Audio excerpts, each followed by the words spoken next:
Hi everyone, Richard Robbins here. Well, I got the numbers for the Edmonton Real Estate Board for the month of November 2018. Let's have a look at them. I'm also going to do a very interesting breakdown. I'm going to talk about what happened to the average sale price this year of detached, of condos, that sort of thing. So something a little different I've never done before, and I hope you find it interesting. Okay, so let's look at some numbers here. So if we look 2018, 2017, the month of November, this is year over year, same month, you can see our sales were down by 11%. We did just over 1,000 sales. We had 1,168 before.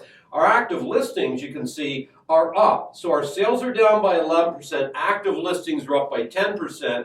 Went to 7741, and we only had about 7,000 last year in the same month. So what does all this mean? Well, that would mean that your months of inventory has got to go up, right? So from a sales standpoint, let's just face it, there's less sales available to you as a salesperson if you're a salesperson watching this. That means that you're going to have a smaller pie, and this has been pretty consistent most of this year. Edmonton, the market's been a little tougher all year long. So what you got to do is you got to take a larger piece of a smaller pie, which means you got to get better at what it is you're doing. So our months of inventory last year were sitting at 6. 6 months of inventory, which means we take this number 1168, divide it into that, gives us months of inventory. That is at the top end of a balanced market. But now we've moved into a buyer's market because 4 to 6 is balanced. Below that, sellers. Above that moves into buyers. What's going on here? November to October. So this year, we compare October to what happened. You can see sales were down. We did 1042, as I said, opposed to 1155. Now, this is not uncommon, is it? Quite often, October is going to be a little more vibrant than, say, November, and then all of a sudden less people are buying, or December even slows down a little bit more. So this is off, but probably off by more than it should be, because I think just economics are having a dramatic effect in what's going on. Obviously for you, you're dealing with oil prices. We've all had stress testing. We've had interest rates go up. There's been a lot of things that have affected our market, and you can see our active inventory is down by 7%. So we're sitting at 77, opposed to 83. So if our sales are down and our inventory is down, what should happen to months of inventory? It shouldn't change very dramatically, which it didn't.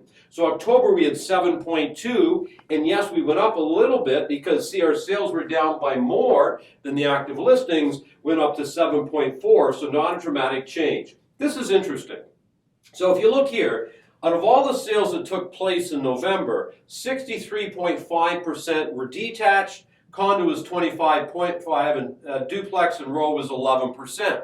Now this is interesting. If I look at Vancouver, Toronto, most of what's taking place are condos. But because it's more affordable in Edmonton, you have a higher percentage of detached taking place. Now if I look at this, say, where do you think we should see the biggest price decrease? Probably right here, right? So let's look at that. Here's your prices. So if we look at our micro markets, this is detached, this is condo, and this is row.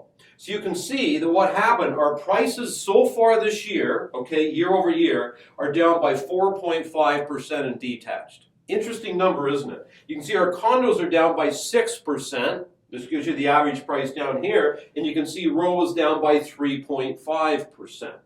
So again, you can see this is going to be your stronger market. Now, the higher the average sale price is, the more it went down. The lower the average sale price is, the lower it would have went down because more people can afford an inexpensive detached. Same here. But here's what I want you to think about. One of our great coaching members, Jolene, she's from Edmonton, and she was, talking at our event about her marketplace and how she had to do a complete shift. So if we go back to 2016, 2017, she was working the condo market. Well, what happened to the condo market?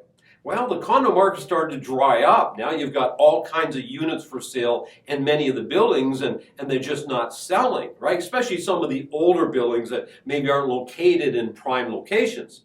So what she had to do is she had to start changing her business, and she tried to do more detached because there's a better chance of this selling, isn't there? Plus, it's got a higher average sale price, so it's going to give you a higher average commission. So as you move into 2018, or I should say 2019, I want you to think about this.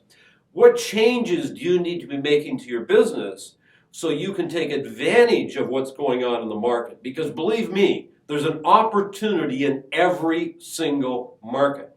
Start working in an area that is selling. Start working in an area that is active. Start working in an area where prices aren't going down quite as much. Become really active in that area, right? So maybe you create more of a micro area that you're going to own because you see more activity happening in that area. But don't keep doing the same thing you've always been doing if the market's changing, and that's not going to lead to your success.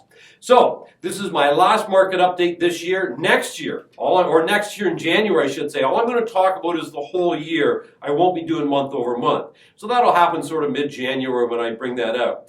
But I wanted to say this to everybody. I hope you have a wonderful holiday. I hope you have a very Merry Christmas. And at the end of the day, remember everybody, it's a beautiful life. Make it count.